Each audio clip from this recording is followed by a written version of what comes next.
Hi, hello. Subscribe lang kayo dito. Mag-iingat kayo. Lahat ng viewers ng Rochelle Anting vlog, please do subscribe and thank you for all your support. Toits, oh. Yeah, no? Ingat. Sabi ko nga sa inyo, nakita nyo yung relo na yan. Tinawagan ko na si Tambunting eh. Hindi pa natasan ng maayos yung relo eh. Oh. Ipatatas ako ng ipatatas yan, may masilungan lang ang mga taong walang sariling bahay sa lungsod ng Maynila. Mahirap maging squatter. Ako na nagsasabi sa inyo. Mahirap din nangungupahan.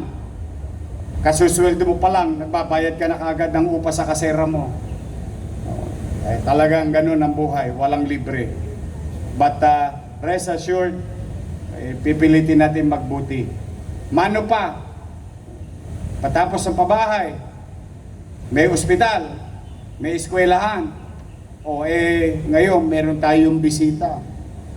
Mapagmahal sa edukasyon, di kalibreng senador, talaga naman maipagyayabang mo yung kanyang galing, talino, at pagmamalasakit sa lahat ng mag-aaral sa buong Pilipinas.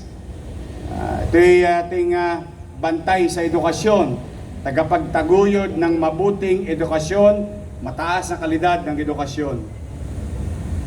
Kaya imbis na ako'y magmensahe sa inyo ngayong araw na ito, basta ang request ko lang, bago ko siya ipakilala at siya magsalita sa atin, because siya po ay inspirasyon ng mga kabataan, inspirasyon ng mga leader. No? Meron lang ako tagubilin. Noong nakaraang linggo at noong isang linggo, sinabi ko? Uminom kayo ng maraming tubig, mag-ingat kayo sa panahon na ito, napakainit, ayoko magkakasakit kayo. Meron ako isang kaibigan, nalulungkot ako't nakikiramay ako sa kanyang pamilya. Kaninang umaga ay sumakabilang buhay na. Ayun ay malapit na malapit sa Maynila. Mahal na mahal noon ang Maynila. At sa mga taga DCRH, nakikiramay ako sa inyo, sa pamilya ni Boy Gonzales. Talaga po, kaya sinasabi ko, walang pasabi-pasabi. Nung Webes lang, kasama natin si Tito Boy sa San Andres. Walang parang ganyan. Parang ganyan lang. Pero kidding aside, I really wanted you to be healthy. Stay safe because I alone cannot do it. I need each and every one of you. But I'm happy to introduce, at least, ito pag sinabi ko, ito pawang katotohanan. Totoo bang magaling na senador to? Kilala niyo magaling? Matalino? Mapagmahal sa edukasyon? At saka, mukhang ito yung senador na walang kaaway ngayon. Uso ngayon yun. Totoo po yun. Ako talaga, kayo bagay, kayo na rin naman ang makapagsasabi kung saan ko pinuposisyon ng Maynila. Basta sa Maynila, wala na yan.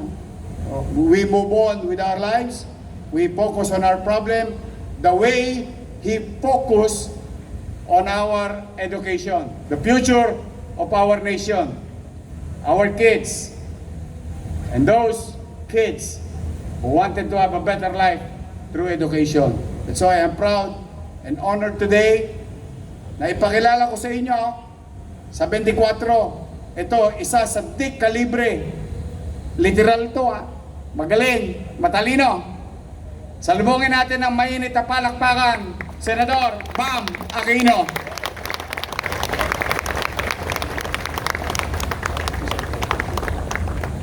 Magandang umaga po sa ating lahat. Good morning! Good morning!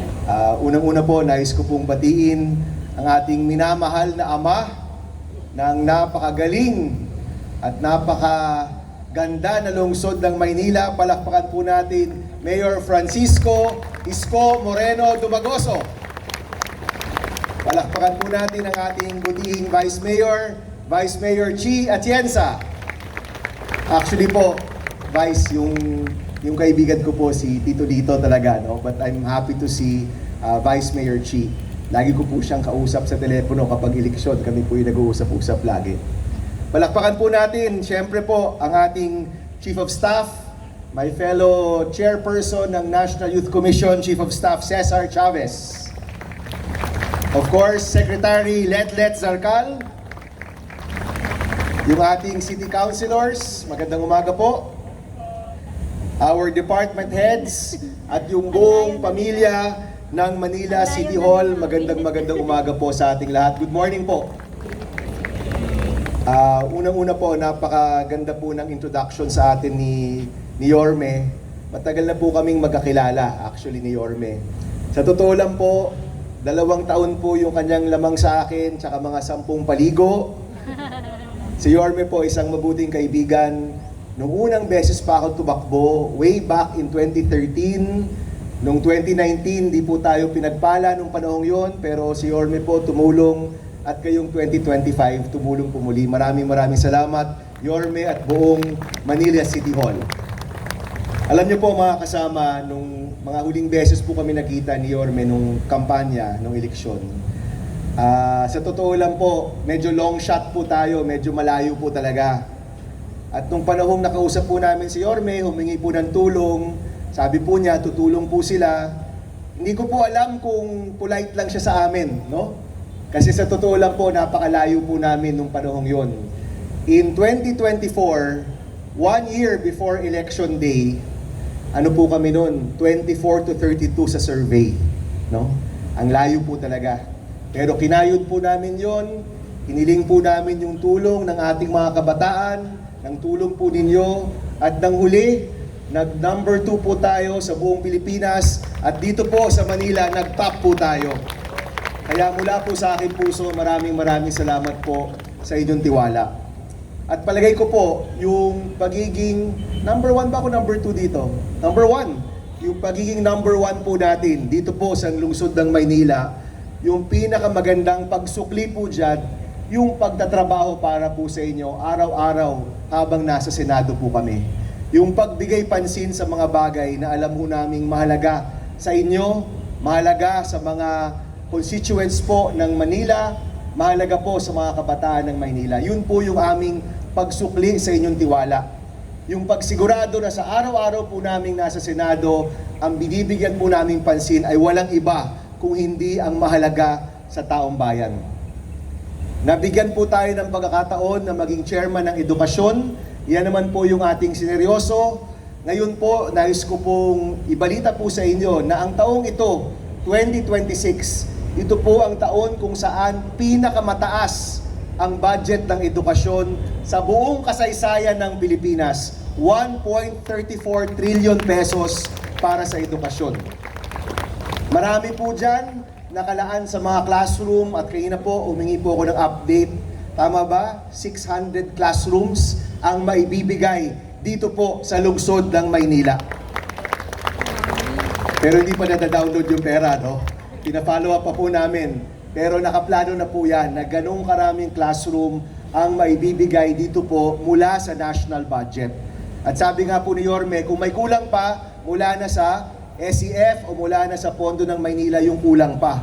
Pero ito pong napakalaking pondong ito po'y mapupunta sa mga kabataan ng Maynila para hindi na po nagsisiksikan, hindi na po hirap na hirap, meron pong pagkakataon at paraan na makapag-aral, matuto at maging mabubuting mamamayan.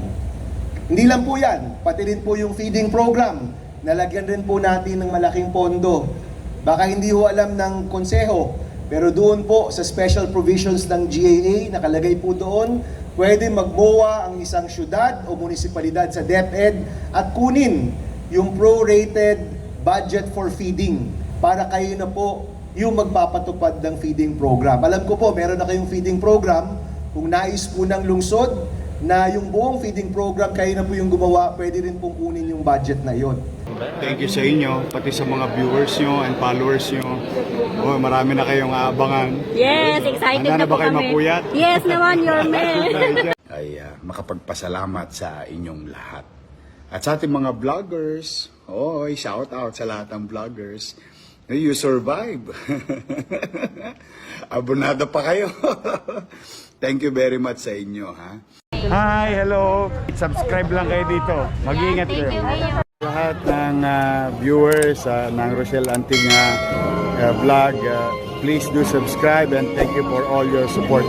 Toy, so, yeah, no? Ingat.